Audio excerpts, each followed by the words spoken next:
واقعہ کربلا کے اسٹیٹس لگانے والوں سنو، کربلا کی کہانی میں یہ نہیں سیکھا کہ نماز کتنی ضروری ہے۔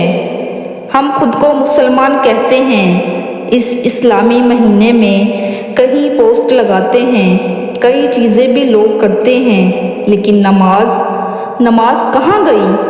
واقعہ کربلا کی کہانی پڑھ کر تو ہمیں نماز سے اتنی محبت ہونی چاہیے کہ حالات جیسے بھی ہوں لیکن نماز نہیں چھوڑنی چاہیے۔ کتنی قربانیاں دی ہمارے پیغمبروں نے، اماموں نے، ہم بس اسٹیٹس لگانے میں بزی ہیں، لیکن جہاں نماز کا حکم ہے وہ پڑھتے نہیں۔ ہمارے پاس وقت نہیں نماز کے لیے۔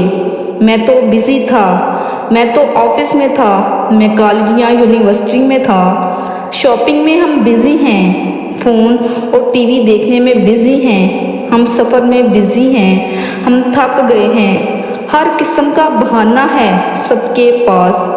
رات کو جاگ کے تھک نہیں جاتے، فون پوری رات یوز کر کے تھک نہیں جاتے۔ ہم کر ہی کیا رہے ہیں اپنی زندگی میں؟ بس ایک نماز ہی تو ہمارا سہارا، ہمارا سکون، جسے ہم نے چھوڑ دی ہے۔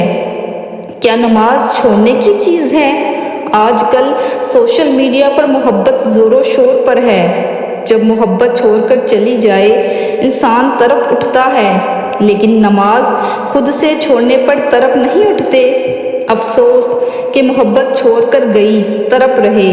اللہ سے محبت نہیں، اللہ کے بندوں سے، اور اس بندے کو بھی اللہ سے مانگتے ہو، لیکن پھر بھی نماز میں دلچسپی نہیں۔